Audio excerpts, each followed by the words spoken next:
Good morning, everybody. Welcome into the MLB Hot Stove Daily here at the Upside Sports Network. In today's show, we're going to discuss a lot about the Colorado Rockies, update you guys on where they stand in their development as they try to build back to being a competitive team once again. We'll update you guys on a couple of signings that have already happened this morning, bringing in Paul DeJong to the Washington Nationals.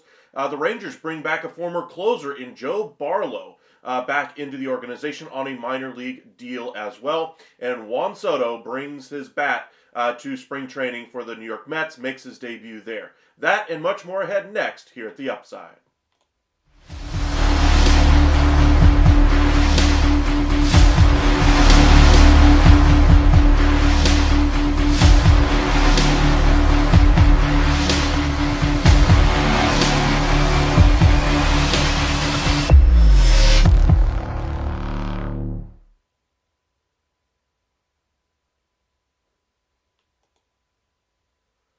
And welcome into the MLB Hot Stove Daily here at the Upside Sports Network. My name is Michael. Appreciate you guys joining us early this morning.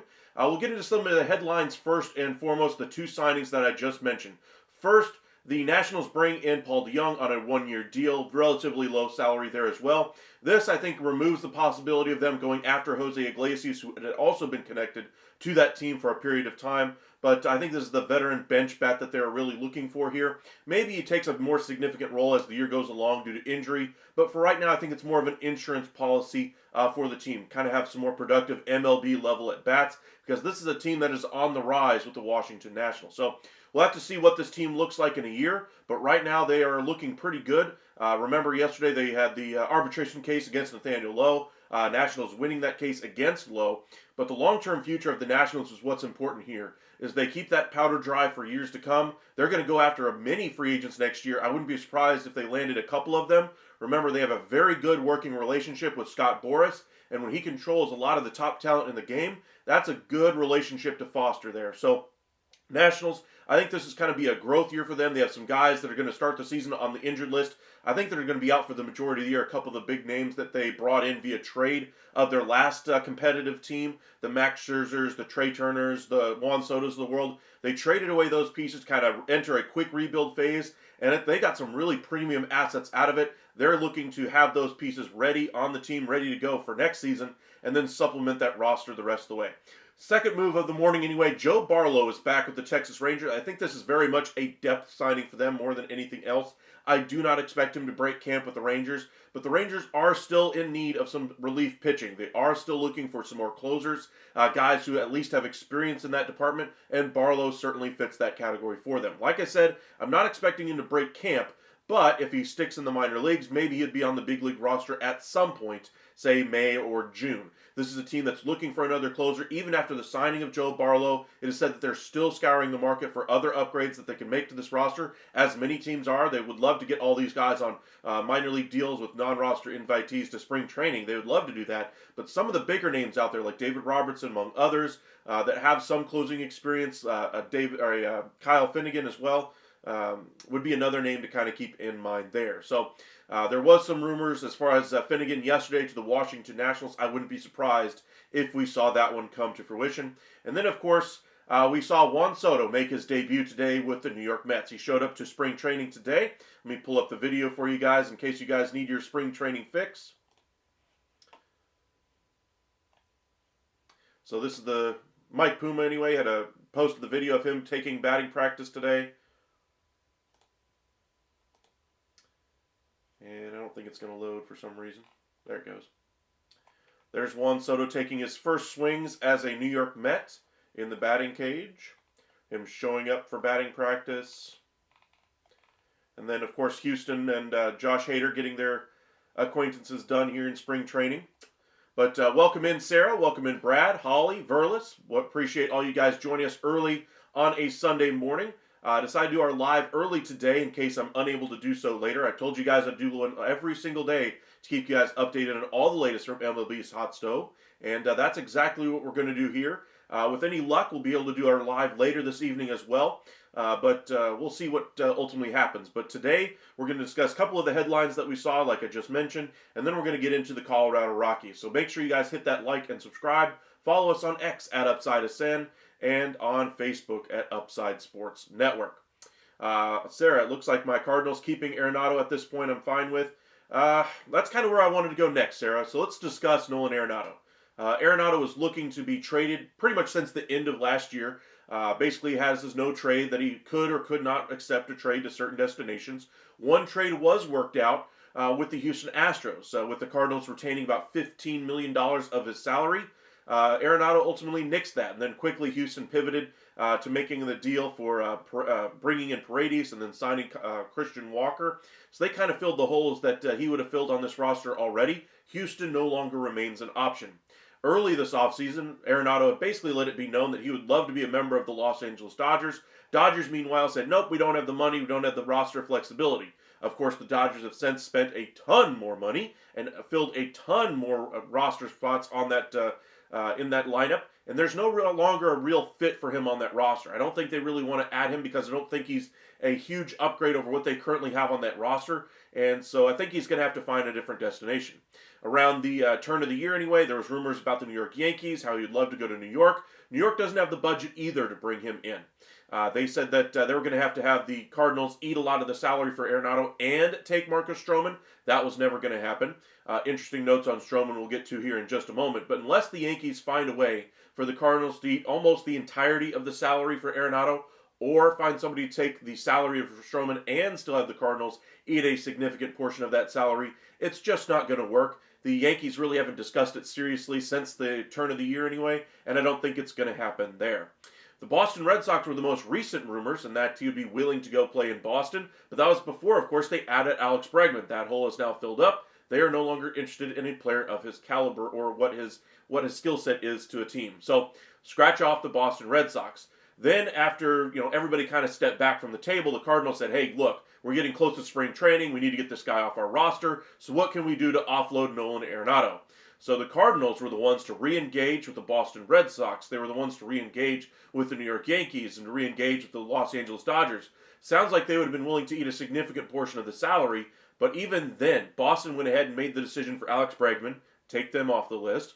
You look at the Yankees, they had zero interest in bringing him in, even with the Cardinals eating a significant chunk of that salary, scratch them off the list. and Dodgers don't really see him being a valuable asset to their team, let alone the finances involved. So again, scratch them off the list. Mozeliak comes out to the press anyway and says, hey, looks like Arenado's going to be staying here. As of right now, he's a member of our team. Not exactly a ringing endorsement of a guy that wants to remain on the team, or a GM or a president of baseball ops that wants him to stay with the St. Louis Cardinals. So it tells me there will be a movement, some type of move here. If there's an injury at third base, first base, DH, is kind of what I've been speculating since around the turn of the year, expecting a move to have to happen around that. For instance, say Josh Young goes down for the Texas Rangers for the year. Hoping it doesn't happen, but he's been relatively injury prone.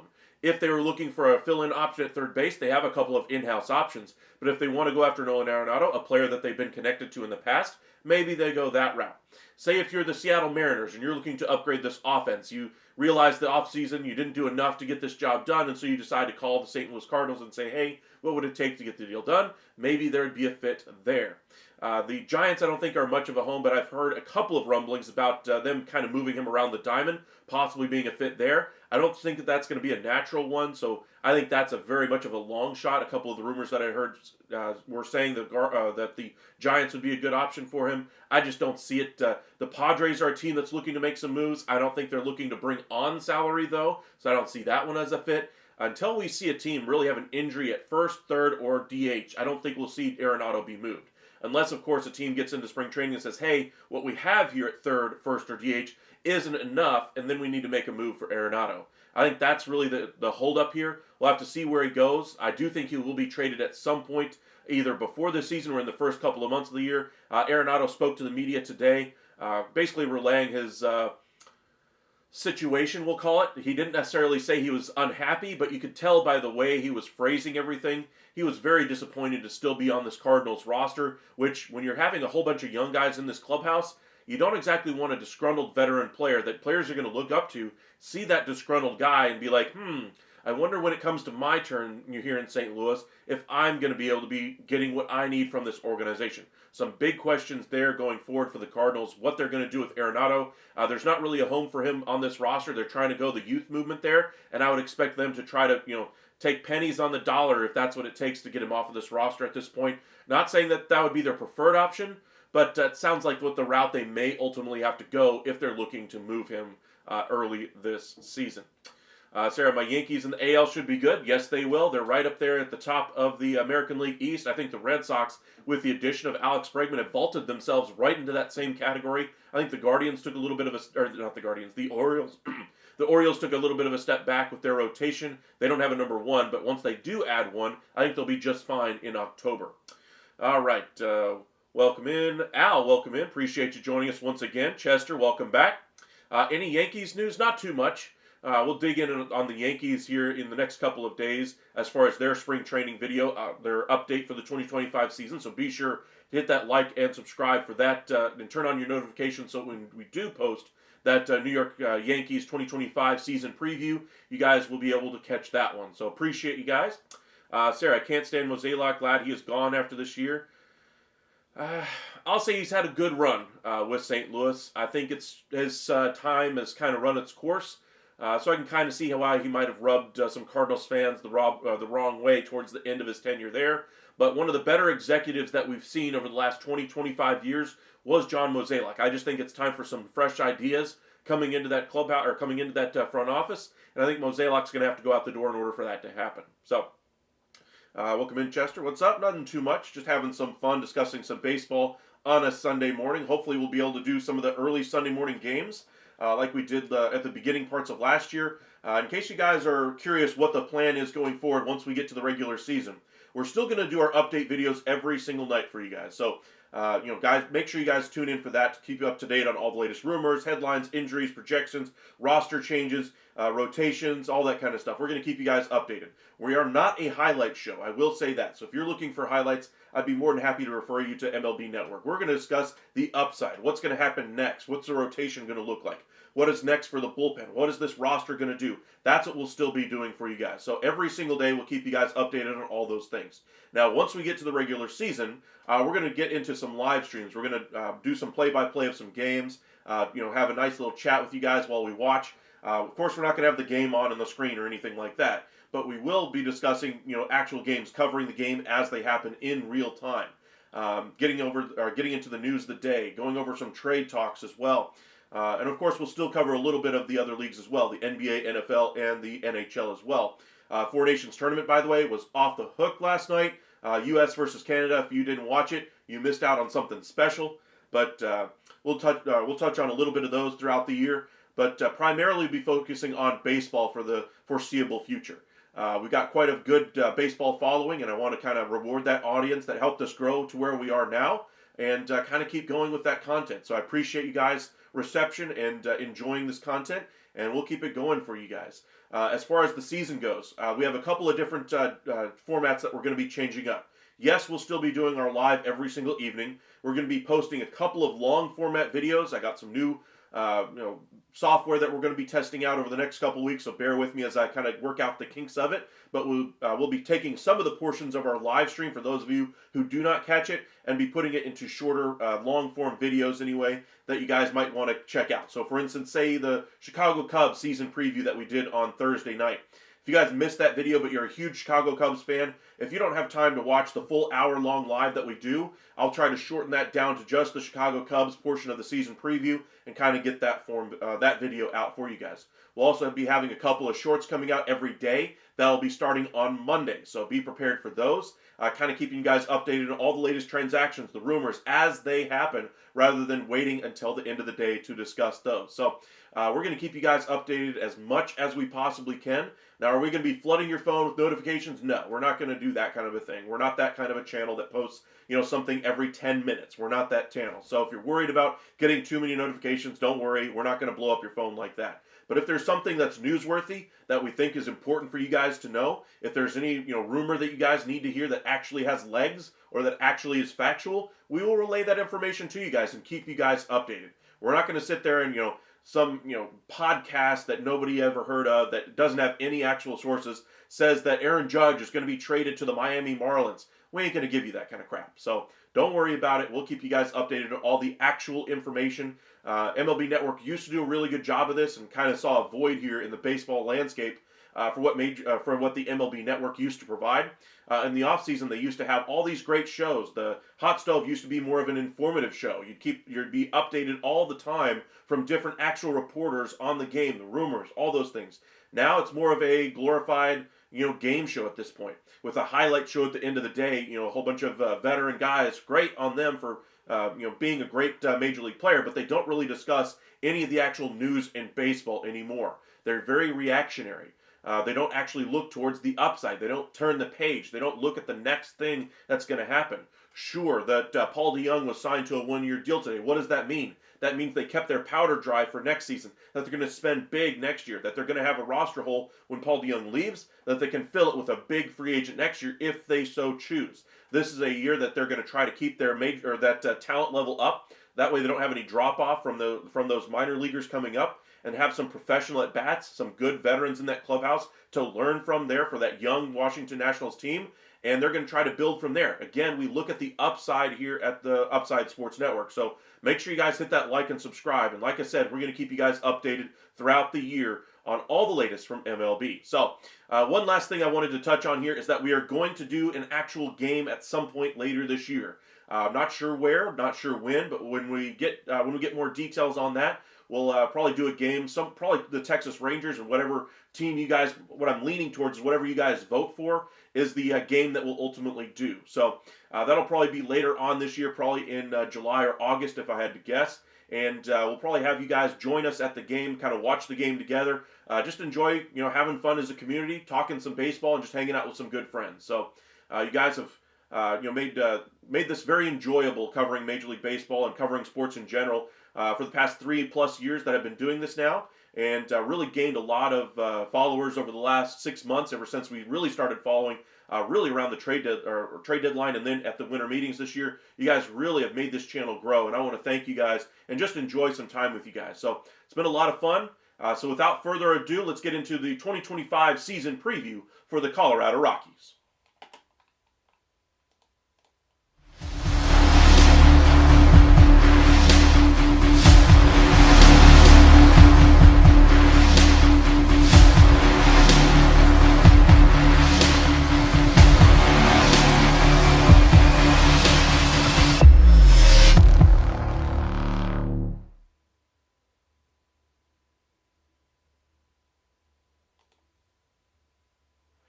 And welcome into the 2025 season preview show for the Colorado Rockies. My name is Michael here at the Upside Sports Network. Appreciate you guys joining us. Be sure to hit that like and subscribe if you haven't done so already. Follow us on X at UpsideSN and on Facebook, Upside Sports Network. Be sure to turn on your alerts. That way you're notified whenever we do go live, as we'll keep you guys up to date on all the latest from Major League Baseball throughout the hot stove season and throughout the regular season as well. Appreciate you guys joining us. Now, the Colorado Rockies did not have a good year last year.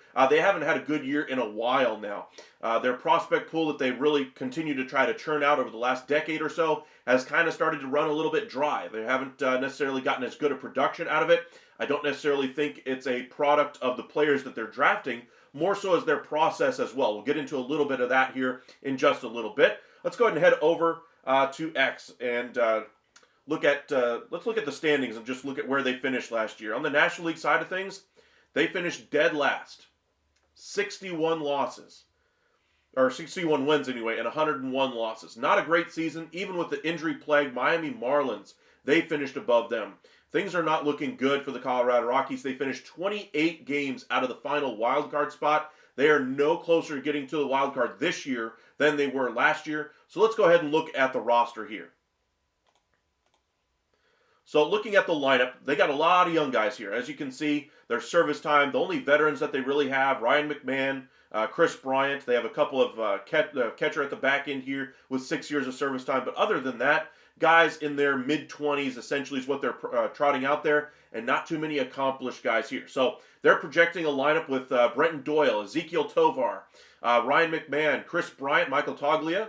Nolan Jones is a nice piece for them. They're hoping for big improvements from him. That's the one piece in this lineup that I think could actually perform better than expected. Estrada out there at second base. He had a nice year last year, and looks like a piece that might be there for the long term if they can continue to get him to perform. Tovar had a nice year as well. 23-year-old, probably the brightest spot on this roster, along with Nolan Jones. And then you get to Sam Hilliard, a good veteran, 31 years old. Not going to give you too much, but is at least a good major league average type of a player. And then Jacob Stallings to round it out. Their bench, they're expecting Jordan Beck, Greg Jones, Kyle Farmer, and Goodman. I thought they should have kept Brandon Rogers instead of going the Kyle Farmer route. They've gotten a lot of failed prospects over the years. I understand that this is a team that's looking to improve, but Brandon Rogers is one of your top prospects that you had drafted years and years and years ago with a first-round pick. To give up on him so quickly was a little bit of a surprise to me. I thought they should have kept him instead of Kyle Farmer, because what exactly is Kyle Farmer going to do for you? Take you from 60 to 61 wins? Take you from 61 to 62 wins? Whereas Brendan Rodgers, if he finally does hit the way you expect him to, probably elevates you maybe 4 or 5 wins at that point. He hasn't shown that promise yet at the big league level, but I'm surprised they go with a veteran guy here in Kyle Farmer, who's 34 years old, rather than a Brendan Rodgers. Jordan Beck, as far as the bench here, I think they need to give him some regular playing time at the big league level since they already rushed him up there. I think this is a player that had a bright future, that looked really good at AAA, that needs to get some regular playing time at the big league level. He's going to have to earn it, though, which is why they're projecting a platoon out there with Nolan Jones. I think they'd be better off moving Sam Hilliard out of that lineup and you putting one of their younger guys in there. The one thing I will say about this lineup for the Rockies, there's not a lot of hope here. This is a team that doesn't have a lot of thump in it. There's nobody in this lineup that you look at and say, hey, that guy I've got to avoid. He's a difference maker on this team. Tovar, sure, maybe he's a speed guy for you, can give you a little bit of pop here and there, but he's not exactly a Kyle Tucker. He's not exactly a Bryce Harper.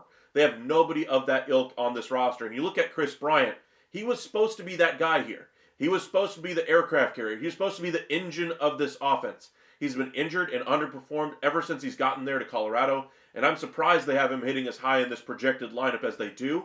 I would have preferred a Nolan Jones getting that spot and putting Chris Bryant down there at 6. That would have been the route I would have chosen to go. But I guess he's your biggest money guy, and you have to put him higher in that lineup as a result. But this is not a team that's going to do much noise this upcoming season. Steven, I don't think younger players look at Arenado's situation and wonder what will happen to them. Arenado overrated his skills, gave them only 5 teams that he would go to. Astros tried. Yes, they did. I couldn't agree with you more there, Steven. But as far as the younger players, just having a disgruntled player, period, doesn't exactly work out well. You look at the Pittsburgh Pirates, what was it, a year or two ago when Brian Reynolds has his contract dispute. The Pirates did the right thing and got that dispute solved. They gave him the deal that they were needing in order to make him a little bit more happier with the team. They got him to quiet down, I guess, his disgruntled nature and actually turn a negative into a positive. That's why he was able to kind of shepherd some of the younger players on that roster. And you haven't heard any locker room issues there or clubhouse issues there with the Pittsburgh Pirates as a result of Brian Reynolds. I think something here with Arenado as far as just shipping him out of town is the best way to go, because when you have a team that they're going to go the young player route, any type of disgruntled player subtracts from what the overall effect will be of those young players. Now, sure, it's not necessarily going to be the same as, say, if Derek Jeter, when he was getting towards the end with the New York Yankees, if he had been disgruntled with them, as far as how his impact would have been. But everybody knows how good Nolan Arenado was in his career, and still is. I still think he's got something to prove. Or he's got something left in the tank at the big league level. Do I think he's nearly as good as he once was? I do not. But I think when you're looking at a disgruntled player, when you're going the youth movement, it'd be better just to get the headache out of the clubhouse more than anything else there. Do I think that they just give him away for nothing? No, I don't. I think they're looking to get a couple of decent pieces back in return, especially if they're having to retain some salary there. Your second point there about his skills being overrated, yes, he is on the decline, but he would still be a helpful piece to some teams that really don't have some experience over there at third base. We floated the idea of the Cubs turning to him after missing out on Alex Bregman. Matt Shaw could be flexed around that infield a little bit to kind of give him some regular at-bats at third base, or they just let him play a little bit at DH and figure out what they want to do with Suzuki. There are a bunch of teams that are out there that could turn to him if they have an injury at third, first, or DH. I think that's the more likely one. And as you mentioned, the Astros tried to get this one done, but they are no longer an option after they decided to move quickly and bring in Paredes and Christian Walker. All right, let's go ahead and look at the starting pitching here for the Colorado Rockies. They're going to go with a five-man rotation, and a lot of the names are guys that you might remember being with the Rockies. German Marquez, been with this team for a while now. Feltner had a decent year last year. Freeland is making a lot of money for this rotation.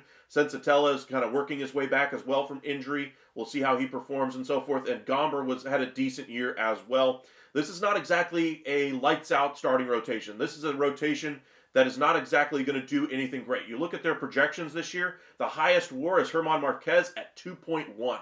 Now, it is Colorado. You have the thinner air, offensive ballpark, all those kinds of things. But look at those ERAs. Nobody under 4.5. We've seen good starting pitchers in Colorado go for an ERA under 3 before. We've seen several guys go for an ERA under 4.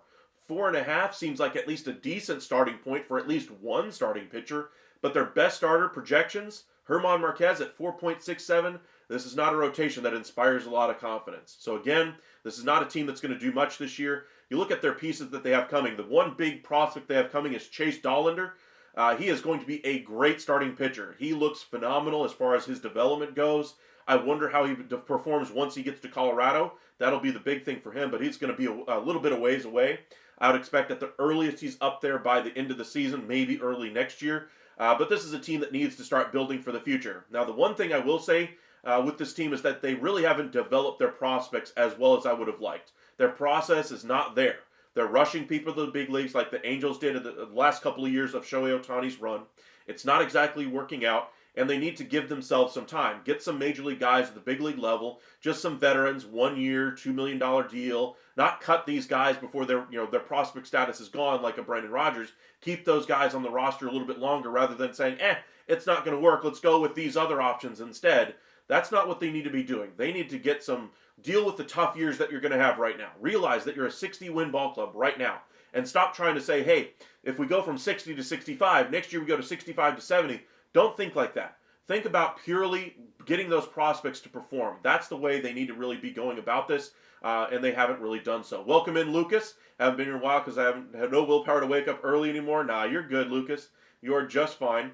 We do have those videos out there, so if you ever want to check those out, if you miss those videos, Lucas, they're out there for you, and we'll try to we'll release some of the season preview videos for you separately in case you guys missed the update as far as what we're doing here differently here at the Upside. Check out about 10 minutes ago in the video, kind of breaking down all the new changes we'll be having coming your way for the upcoming season. But for the Rockies, back to them. Let's kind of look at the bullpen here. Not really a whole lot of high-end options here. As far as the pieces go, Kinley has at least the most service time out of any of those pieces. They're going with a lot of young guys. Lawrence is the one guy here that I think has one of the better years. Vodnik is a good middle relief options for them as well. But you look at their WAR for any of those bullpen pieces. Nobody even with a half a WAR with those bullpen pieces. I think one of those guys will have a better year than others, and they might try to trade him at the deadline, or at least they should because they're a rebuilding ball club. And instead of doing so, which is what they should have been doing the last couple of years, they've been holding on to those bullpen pieces instead of dealing them away. So we'll see if the Rockies change their mindset up here a little bit this season.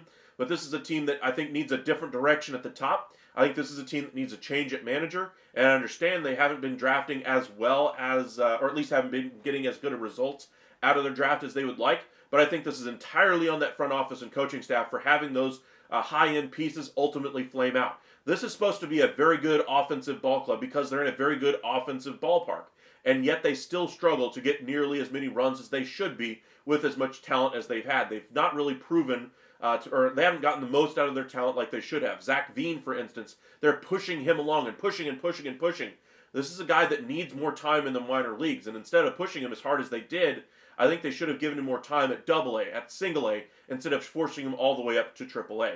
But this is the biggest issue I have with the Rockies, is that their drafting and developing process isn't exactly interlinked right now. They're just kind of two separate entities. They're drafting fairly good pieces. They look like they have good status coming in. They look like they have bright futures coming in.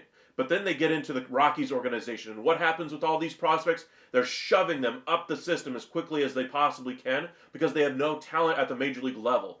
I would really like them to do what the Rangers did when they went into their rebuild process. Not saying they did it perfectly, but what I'm saying is they got some major leaguers and just dealt with the poor years at the time. They said, hey, we're not exactly a 100-win ball club, so we're going to realize that, and we're going to keep the guys at the big league level and wait until the minor leagues are ready to go before we bring them up, where they're going to earn their spot on our team. The Rockies, meanwhile, and the Angels of years past, have said, this guy's got the biggest prospect status. We want to see what he's got against the top level of competition. Let him grow at the big league level. There's no reason I see as far as why not doing that, and so they just shove him in the big leagues. And has that process worked with any of them? No, it hasn't. And that's the issue I have with the Rockies here. It's not a smart front office as far as the way they're developing their talent there, and that's the biggest issue I have, is that they haven't done a good job with that young talent. Now, they have a really good piece in Chase Dollinger. I'm just hoping they don't shove him up to the big leagues before he's ready. He looks like he could be a real gem for them. And when you're looking at pitching, they almost never get a high-end piece like this. So I really hope they don't ruin him. But this is the Rockies. You can't really count on them for anything when it comes to not ruining talent at this point. And that's why I think this front office is going to have to go. I think the manager is going to have to go and just change the whole mindset around this organization to solve some of the institutional problems that are there in Colorado. Welcome in, Hank. Favorite baseball channel. Good morning.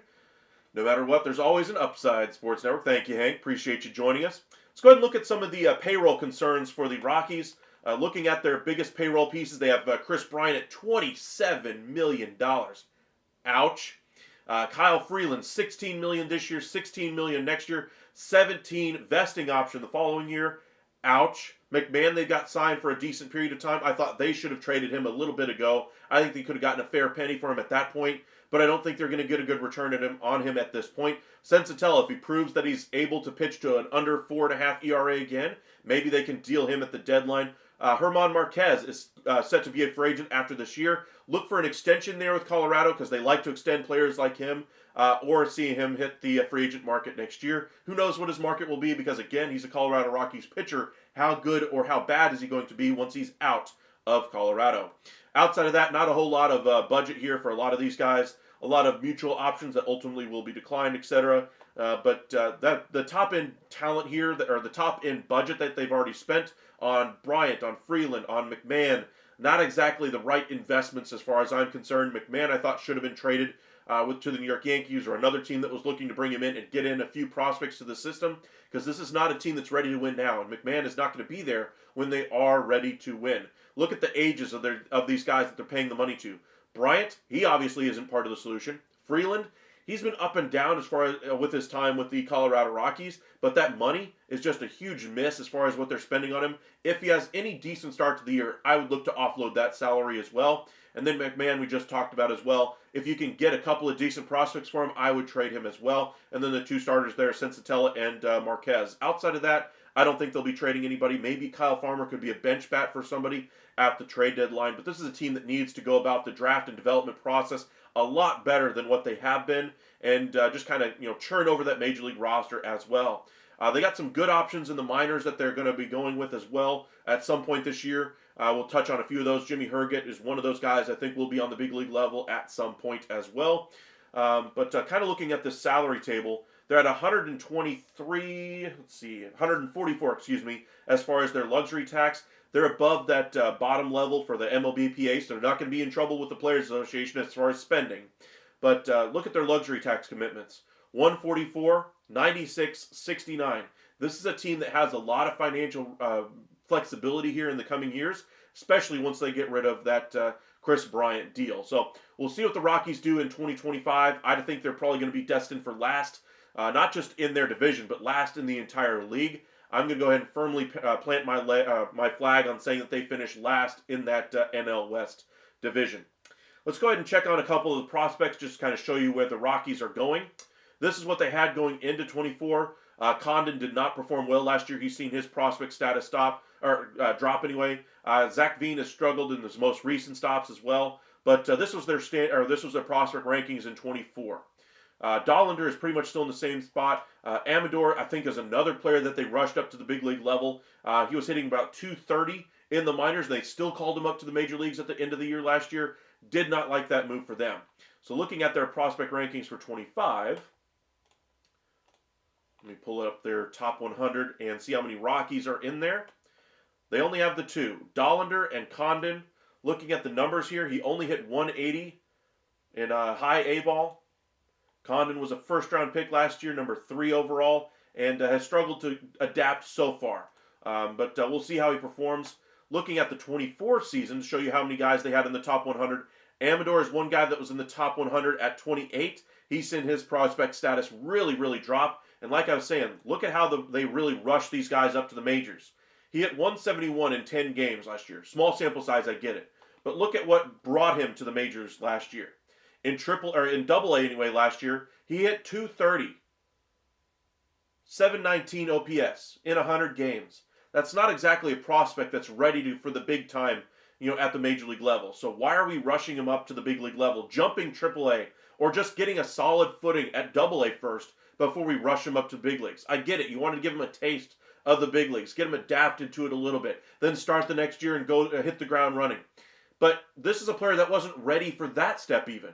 And so why are we rushing that if you're a Colorado Rockies fan? That's the one thing I would like to see them solve going forward, and I think they're going to have to change their front office in order to get this done. One piece that I did mention, Jordan Beck, that's going to be play a role on this team. Look at what he did last year.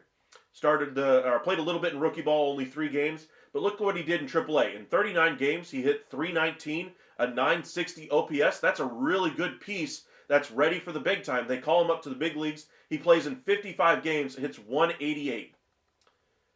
That's not playing every day as well. So playing him not allowing these guys to play every day has cost them some growth on this club. I would like to see Beck really get a real shot to play every single day. And when he struggles in April, in May, whatever the case may be, allow him to learn from those mistakes. And if he's just overwhelmed by that point, send him back down to AAA. He's got options remaining. Allow him to build that confidence back up at AAA, learn from his mistakes, and then come back, in August or September if he really hits the ground and struggles that badly out of the gate. But, platooning guys like this is really how you get holes in their swing, holes in their development. Rangers had a little bit of this issue with Evan Carter when they didn't play him against lefties because of how he was unable to hit lefties at the big league level. Well, if he's not able to hit lefties, if you're just going to platoon him at the big league level, guess what? You're going to get a platoon player.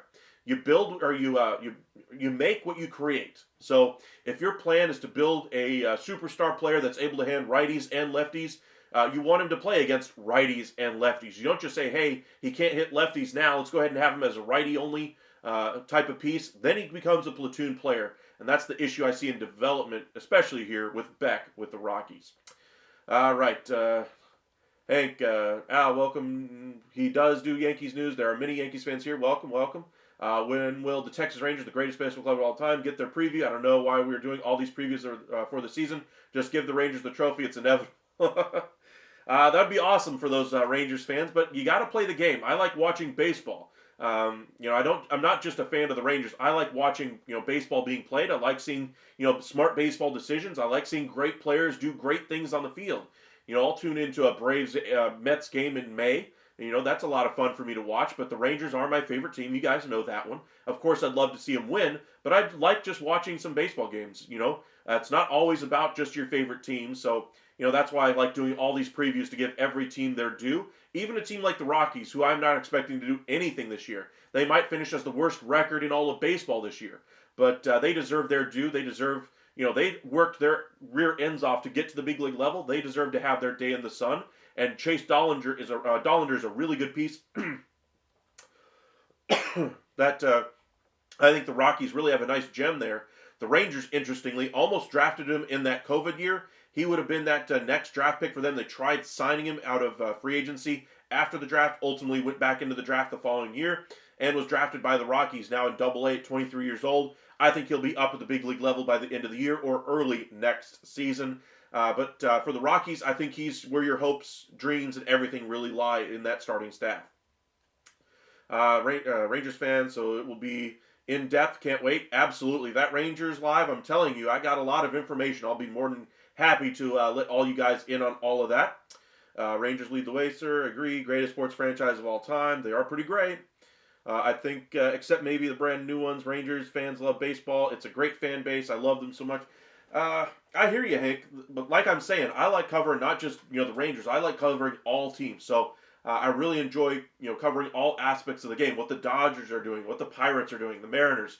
All these things are interesting to me because, even as a fan of the Rangers, yes, selfishly I want them to get better and win the trade, whenever they make a trade. So, for instance, say the Mariners, have a poor start to the year, and the Rangers are looking for a bullpen piece. I want to pay attention to those other clubs because I want to know how that player is performing. Not just for my own team, but just because I like seeing good baseball here. So, we'll have to see how the year really goes. But the Rockies, it's going to be a tough year for you. I feel for you, Rockies fans, as a fellow Rocky fan when I was a younger fella anyway. I had a Rockies jacket, one of the first baseball jackets I ever had, because my uncle anyway was a Rockies fan, and grew up a little bit of a Rockies fan for a period of time. But primarily it's always been the Rangers. Twins have been up there, Braves, Cubs, Astros, and then the Rockies kind of rounded out for me. But let's kind of check on a few of the wins of the offseason for the Rockies. One, they didn't make a big mistake. I know that doesn't sound like much, but they weren't the Los Angeles Angels and go out there and spend $100 million on a player they don't need, or spend the money on a Kikuchi-type player. They did the right thing and decided to go a little bit cheaper here with a Kyle Farmer-type addition. I think those are the types of additions that they need to be making. But the one mistake they made, of course, is losing Brendan Rodgers. I think that was a bad decision by them. I think they needed to try to develop him on that roster. There was no need for them to try to jettison him. And I think there's some missed opportunities here as far as trying to retool a little bit of this roster. Move a couple of pieces that could have been fits on other ball clubs. But I think they'll address that mainly at the trade deadline if their bullpen and their starting pitching does decent enough job. They might be able to trade one or two of those pieces and get some more pieces for their future. But the biggest miss of the offseason for me is not moving on from this front office, not moving on from this coaching staff. This is a team that needs a rebrand, needs some new identity, new fresh blood in that front office, and somebody who can actually rip that development system apart because they haven't done it right for years. And I think they need to solve that issue first before the Rockies really solve their long-term problems as well at the big league level. So those are kind of my missed opportunities of the offseason, mistakes and wins for them. Not a whole lot going on with the Rockies this offseason because their payroll is pretty much set with what they've already done, and they did the right thing by not investing in this team even further on another big salary that they don't necessarily have the money for as well. Al, that's why I tune in every day. You are not you are not one demaintainable.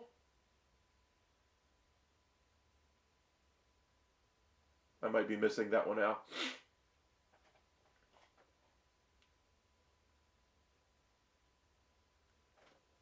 Lucas, I know the Rangers deserve all the trophies of the season onwards. All the fans watch from the sidelines. Your Rangers is showing there, Lucas. I hear you there, though. I can't imagine not watching Ohtani or Skeens. Yeah, I love baseball too. Yes, Ohtani and Skeens are pretty awesome to watch, though. Skeens, I watched a video of him throw batting practice today to Adam Frazier. Like I said, I like baseball. It's a lot of fun to watch. Even just spring training videos. or other great players and great teams play. It's a great time for baseball right now. Yes, it is, Hank. I hear you there. Alrighty, so we've discussed their payroll. Their holes on this roster are mainly just from missed opportunities. I think this is a team that doesn't need to worry about a hole on their roster. They need to worry about what's best for their prospects, what's best for the development of Beck, for Jones, and other pieces on this roster. So looking at this system here, their uh, their lineup here, I would be getting Tovar as many at bats as he wants. I'd be getting Bryant to try to see if I could get him back on the right track. I'd be giving him as many DH at bats until he starts eating into the at bats of some of your younger players. I would hope Toglia does a little bit better there at first base this year. Jones, I think, has got some good upside left. I'd like to see him get some everyday at bats. And then the other piece I'd like to see in the lineup every day is Jordan Beck. A guy like Sam Hilliard, he's 31 years old already. He's a nice fourth outfielder for me, which is why I would rather have him in a platoon if they needed him, or giving a guy a day off here and there. But again, looking at this lineup here, nobody here is really a world beater, which is why I still would be trying to get them to develop is the primary thing for them. And if they're not focusing on development, they're not focusing on the right things here. Let's see here. Few exceptions, not many bad teams. MLB is in good shape. I'll agree with you there. Baseball is, pretty much across the board making really smart decisions. Rockies, to me, are one giant exception as far as how they're developing their talent. I think their drafting is fine, but they're not really developing that talent as well as necessary. Dollander being the one chance that they have to kind of correct that. As far as the Angels, I thought that they really mishandled the end of Shohei Ohtani. I don't need to go over and cover that again. But outside of those two teams, for the most part, teams are doing the right thing. Even with those teams like the Marlins, for instance, that have their detractors, they certainly have a plan going forward. And the Marlins really go all in when they're at their pinnacle. They try to keep their team together, and then they finally realize, hey, this ain't it, and then they trade away those pieces. That was the plan last year, to trade away a bunch of those pieces there and kind of go through a rebuilding process. Once again, a lot of young talent. A lot of those guys got injured or had down years last year, so they weren't able to fulfill that plan. That's why the plan is basically the same thing as it was last year, to kind of have good health, good starting pitching, and then trade away that starting pitching at the deadline for some really young pieces for the next winning Marlins team. But outside of that, baseball's in really good shape. Almost every team has a star or a star in the making that they can point to and say, hey, he's the hopes and dreams of our team going forward. So baseball's in a very good space as well. With Japan and Korea pushing standards, I'm very impressed, true. And we're having more and more talent come over every year. Morikawa's coming over next year. I'm sure we'll have a couple other starters as well. I think I saw as many as 7 or 8 guys could be posted next year, so we could have another big influx of foreign-born talent next year. Hoping for the best for baseball, because honestly, the best players make the best product on the field, make the game that much more fun to watch as well. But as far as covering baseball, I like to try to keep it as unbiased as I possibly can.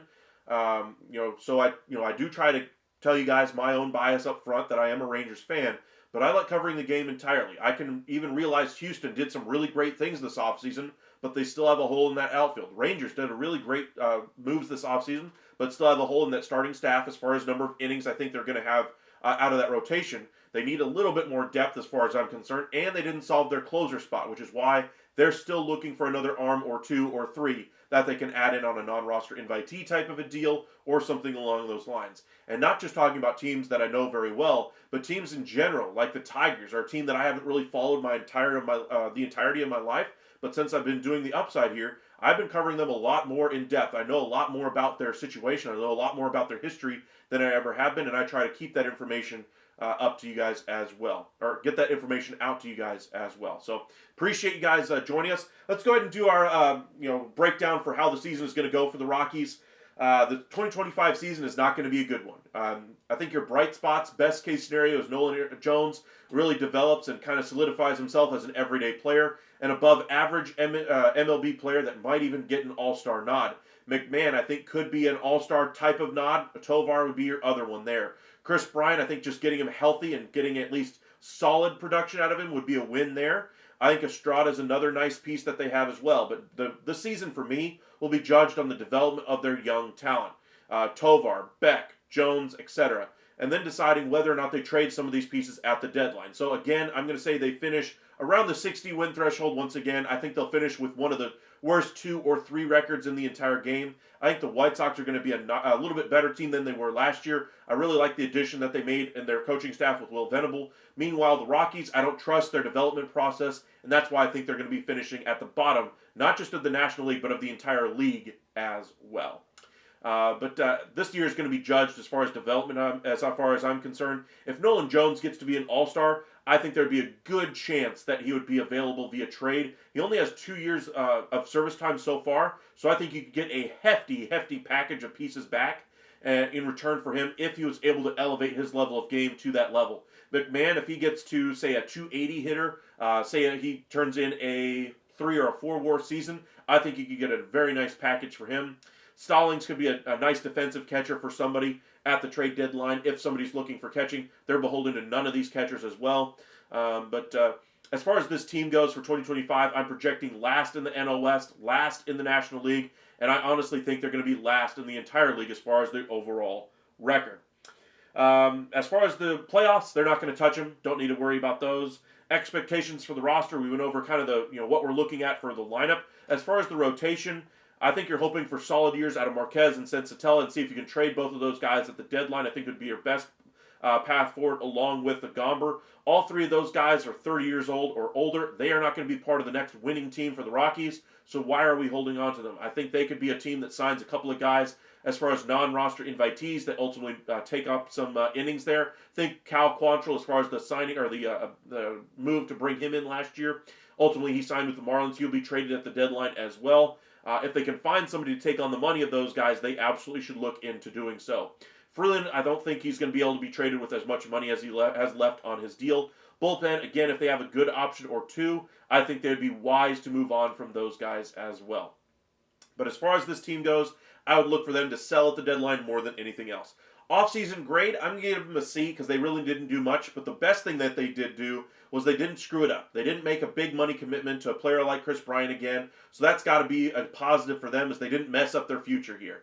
I like the additions that they did kind of make around the periphery, but I do not like the subtractions they made overall in Brandon Rogers, which is why I can't give them a B for what they've done.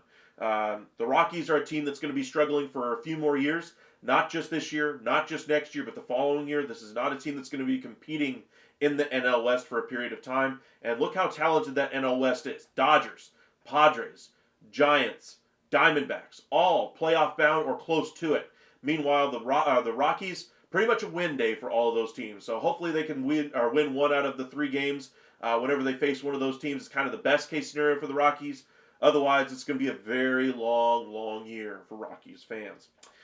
Growth and surprises, like I said, I'm hoping for some growth out of this lineup. Jordan Beck, Nolan Jones, Ryan McMahon, those are the guys I'm kind of watching. Estrada, Tovar as well. Doyle in center, I think, could be another growth year for him. He's only got 1 year of service time, so we'll see how he performs with another year here. Toglia as well. Maybe this offense really gets going in the right direction. Really wasn't like that the last year or so as well. As far as the ceiling for this team, say the Giants have some injury issues. They might lose a lot more games than I'm expecting. Right now I'm projecting the Giants to be around that 78 to 82 win threshold, somewhere in that range. If things go poorly, though, say Verlander, is a 6 or 7 ERA, which isn't out of the question, considering how he pitched last year. If this is really his last hurrah and he just runs out of gas, that's a possibility. If they have some injury issues there with the Giants, I think this is a team that could go from a 78 to an 82 win team down to, say, a 68 to a 71 or 72 win team. Maybe a 10 win swing there if things really don't go their way. Meanwhile, the ceiling here for the Rockies, even if they get all those performances to really tick up here, I'm not expecting that much improvement. I think realistically, maybe you might get up to the 68 win threshold and might just get up to the Giants for a 4th in the division. But I think that's the best case scenario. More realistically, as they finish dead last in that division, that they finish last in the entire league as far as their record. The floor of this team, I think this is a team that if things go really bad, say Nolan Jones doesn't look anywhere near the prospect we thought he was going to be. Beck has to go down to the minors at some point. Tovar really regresses in another year at the big league level. Bryant gets injured or doesn't perform. Then this is a team that goes from, say, a 61 win team down to maybe a 50 or a 45 win team, all the way down to where that White Sox team was last year. I don't think they'll be quite that bad, but it'll be darn close if things go really bad for the Rockies this year. But that's kind of how I see things breaking down for the Rockies. Appreciate you guys joining us this morning anyway. Hopefully, with any luck, if I get my plans done with a little earlier, we'll do a live later this evening. But I told you guys I want to do live every single day to keep you guys up to date on all the latest from Major League Baseball. So I appreciate you guys joining us. Let's see, try to catch up on a few of these comments here. Baseball is the only sport that hasn't had a Europe game. Yes, there's cricket over there. Nobody cares cricket over here outside of England. No, just England. More of an Indian subcontinent thing, yes. Amazing as baseball has been supported as supposed to come from the game Rounders. Maybe we can make it better than they made cricket. Okay, whatever. I will say that there's been a lot of baseball movies that have helped grow the game over the years, but I think the talent on the field, the actual game itself, is the primary reason why baseball does so well nowadays.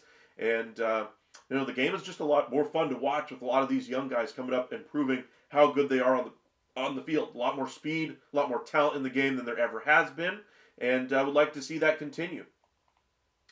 You have the Yankees and Rangers in the ALCS, Mets and Dodgers in the NLCS this year. Is your predictions?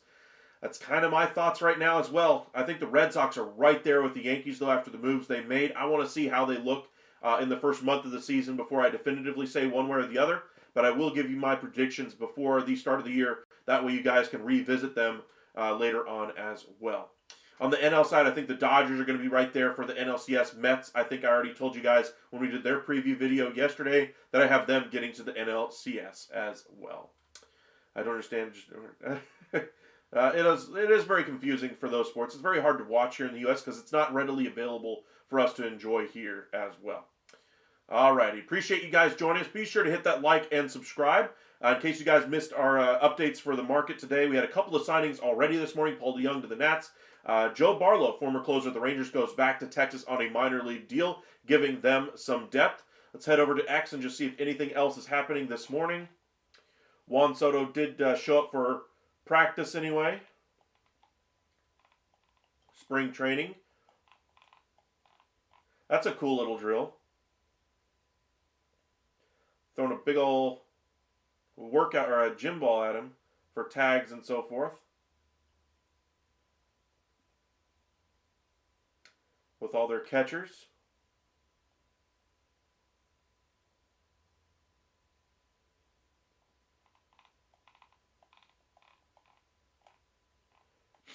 Ohtani took his first pitches of the spring yesterday. So did DeGrom. Both got out of it healthy and feeling good. Live BP, Arrighetti versus Yainer Diaz. Lots of hopes for Diaz and Arrighetti for the Astros this year. McCullers threw a bullpen the other day. You can see how the pitchers are a little wild coming into the spring. Evan Grant, Robert Garcia is scheduled to return to the mound Tuesday. So it sounds like Garcia's nerve issue is resolved. Good news for the Rangers there. Teodo will throw today, so the Rangers can feel better about his situation. Sounds like he had a blister issue as well. Let's see, there's Joe Barlow. Showed you the Juan Soto deal there. There was the Frazier video that was pretty cool. There's McCullers in his bullpen session for the Astros. Not sure how much he's going to give the Astros this year, but hopefully he can at least stay healthy. We discussed a lot about the Arenado and his comments. Just seeing if I can find that video. I think it was right around here.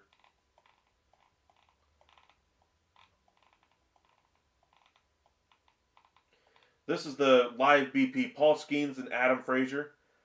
That was really cool to watch. Frazier took a walk anyway on 5 pitches. You should watch Tottenham Man U game. You won't regret it. Man U is always fun to watch. I know my coworker watches the Premier League quite often. Paul Skeens, low and outside, ball 1. Like I said, we'll be covering a lot of baseball this year. We'll do a few games every single week. We'll do some short videos as well, and we'll post some long content videos throughout the week coming up. So be sure to hit that like and subscribe. So be prepared for all the new things that are going to be coming your way for the 2025 MLB season. Alrighty, appreciate you guys joining us early on a Sunday morning. Hopefully you guys are having fun out there. Have fun with your families today. Enjoy the nice weather before the weather starts to turn once again here. It's going to be very cold in the next couple of days in the U.S., so hopefully you guys bundle up and stay warm. But we'll see you guys later on this evening with any luck. Worst case scenario, we'll be live again tomorrow evening. But appreciate you guys' support. And again, this was your 2025 season preview for your Colorado Rockies. Y'all have a great one out there. Stay safe, everybody.